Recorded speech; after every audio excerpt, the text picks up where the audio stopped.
तो मेरा नमस्कार, मैं सुमन शर्मा आप सबका स्वागत करती हूं। जैसा कि आप सब जानते हैं, भक्तिकालीन हमारी सीरीज चल रही है, उसमें से 50 क्वेश्चन हम कर चुके हैं। आइए, ये हमारी बुक हिंदी भाषा और साहित्य का वस्तुनिष्ठ इतिहास, प्रभात प्रकाशन, हेमंत कुकरेती और स्मिता कुकरेती की बुक है।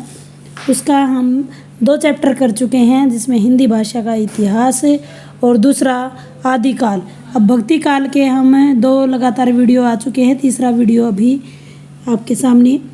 रहस्यवाद जीवात्मा के अंतर्निहित प्रवृत्ति का प्रकाशन है, जिसमें वह दिव्य और अलौकिक शक्ति से अपना शांत और निश्चल संबंध जोड़ना चाहती है। यह संबंध जहाँ तक बढ़ जाता है कि दोनों में कुछ भी अंतर नहीं रह जाता। यह किस पुस्तक से ली गई पंक्तियाँ हैं? अगर आपको आते तो कमेंट बॉक्स में कमेंट कीजिएगा। कबीर का रहस्यवाद, राम कुमार वर्मा।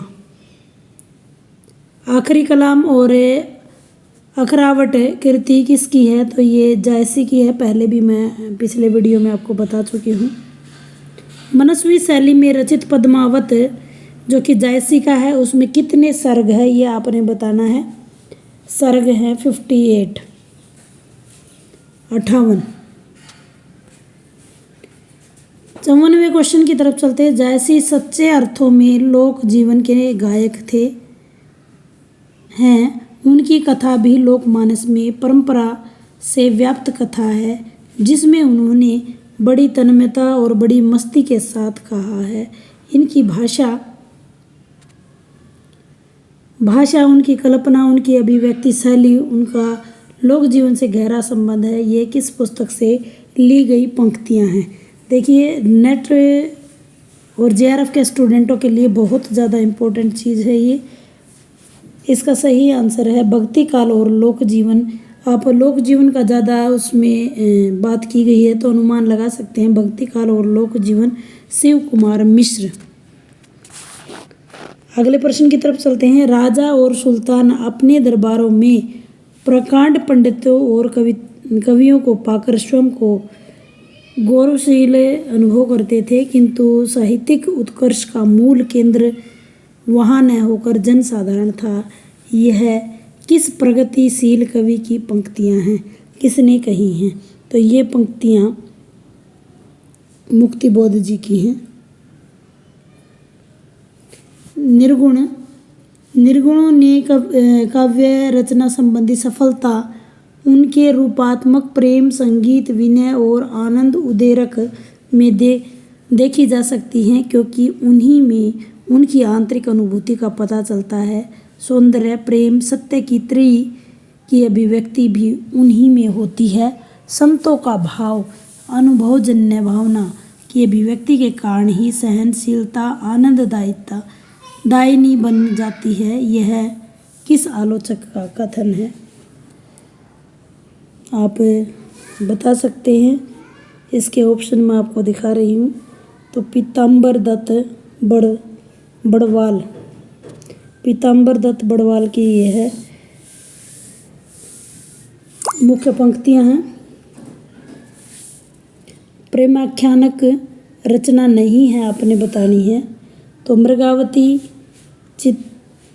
देखिए, इनमें से तो आप समझ ही गए होंगे, गीतावली इसमें से नहीं है, क्योंकि गीतावली तुलसीदास जी की रचना है। अगला प्रश्न। द्वैत भी सत्य है और अद्वैत भी सत्य है, ये मानने वाले द्वैताद्वैत सिद्धांत के द्वैत अद्वैत सिद्धांत के प्रतिपादक कौन हैं? 58 ये आंसर आप निबंकाचार्य। भक्ति साहित्य का उदय सर्वप्रथम कहाँ पर हुआ? ये बहुत ही आसान प्रश्न, दक्षिण में। 60वें प्रश्न में हम आ गए हैं। आचार्य शुक्ल ने भक्ति साहित्य की समय सीमा क्या बताई है? आचार्य शुक्ल के अनुसार हमने बतानी है। तो आप सबको पता ही होगा, 375 यहाँ ईस्वी की बात हम कर रहे हैं। इन्होंने कुछ लिखा ही नहीं है, मेरे हिसाब से लिखना ज़रूरी था। अद्वैतवाद के प्रवर्तक कौन थे? शंकराचार्य। शंकराचार्य। सूरदास की भक्ति भावना किस, तो आपको पता ही है उनकी भक्ति भावना साख्य भक्ति भावना है। मीरा की बात करें तो दास्य भक्ति भावना है। श्रद्धा और प्रेम के योग का नाम भक्ति है। ये प्रसिद्ध पंक्तियाँ आचार्य रामचंद्र शुक्ल की हैं। कबीरदास का काव्य किस धारा के अंतर्गत आता है? बहुत बार ये प्रश्न पूछा गया, आप सबको भी आराम से आ गया होगा। निर्गुण काव्य धारा।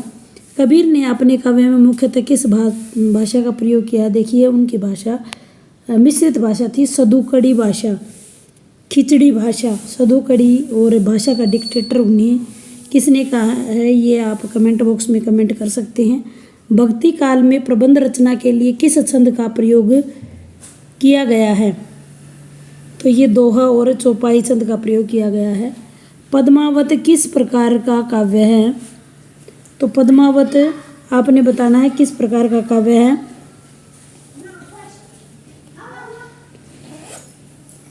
आप कमेंट बॉक्स में कमेंट करके बता सकते हैं। प्रबंध काव्य है ये। सूर सागर में किस रस की प्रमुखता है? सूर सागर में किस रस की प्रमुखता है? तो वात्सल्य रस की प्रमुखता है। जयसी की पद्मावत की नायिका का नाम बताना है। पद्मावत की नायिका का नाम बताना, तो पद्मावती। पद्मावती। हिंदी का प्रथम संत कवि कौन है? प्रथम संत कवि की बात हम कर रहे हैं, तो ये पहले भी क्वेश्चन रिपीटेड है, ये नामदेव। सूफी कवियों ने अपने काव्य ग्रंथों में किस भाषा का प्रयोग किया है? तो आप सब कमेंट करके कमेंट कर सकते हैं कमेंट बॉक्स में, अगर आपको आता है तो। अवधी भाषा का। सूरदास के गुरु कौन थे? पहले भी बात कर चुकी हूँ मैं, वल्लभाचार्य। अष्टचाप के सभी कवियों ने किसकी लीला का गुणगान किया है? ये आप सभी जानते हैं, श्री कृष्ण की। बहुत ही आसान प्रश्न। अपने काव्य में भ्रमर गीत की रचना किस कवि ने की है? भ्रमर गीत आप ये भी जानते होंगे, उद्धव को उल्हाना देने का जो कार्य है, सगुण निर्गुण पर सगुण को श्रेष्ठ साबित करने की कोशिश की गई है, सूरदास जी। काशी का जुलाहा किस कवि को कहा जाता है? तो कबीर जी। कबीर का रहस्यवाद, देखिए ये कबीर का रहस्यवाद के रचयिता का नाम आपने बताना है, राम कुमार वर्मा। पद्मावत की भाषा बतानी है, अभी मैंने बात करी थी पद्मावत जयसी, और अब भाषा बतानी तो ये अवधी भाषा है। इश्क मिजाजी और इश्क हकीकी, पिछले वीडियो में हमने बात की थी, तो लौकिक के लिए इश्क मिजाजी और हकीकी के लिए, अलौकिक प्रेम के लिए इश्क हकीकी, तो ये सूफी कवियों ने इसमें वर्णन किया है। मीरा के पदों में किस भाषा की प्रधानता है? तो मीरा के पदों में हमें कौन सी ब्रज मिश्रित राजस्थानी भाषा मिलती है। आगे चलते हैं। रामानंद का संबंध किस काव्य धारा से है? तो रामानंद का संबंध आप बता सकते हो, निर्गुण भक्ति धारा से है। निर्गुण भक्ति धारा से है। एक दो प्रश्न और कर लेते हैं यहाँ।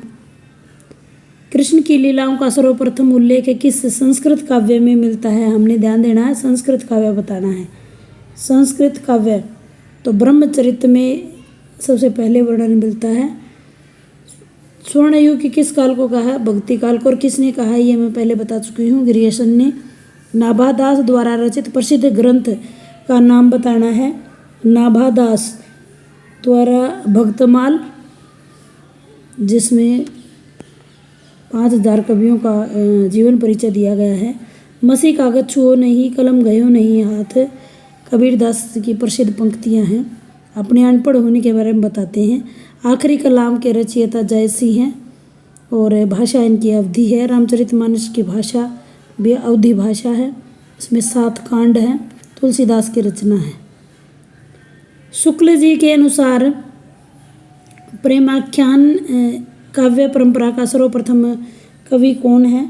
तो ये कुतुबन है। सही आंसर कुतुबन है। सूरदास की भक्ति पद्धति कौन सी है? भक्ति पद्धति पुष्टि मार्गीय भक्ति पद्धति है उनकी। मधुमालती मंजन, मैं से मधुमालती, मैं से मंजन, आप याद रख सकते हैं। 90वां लास्ट प्रश्न है इसका।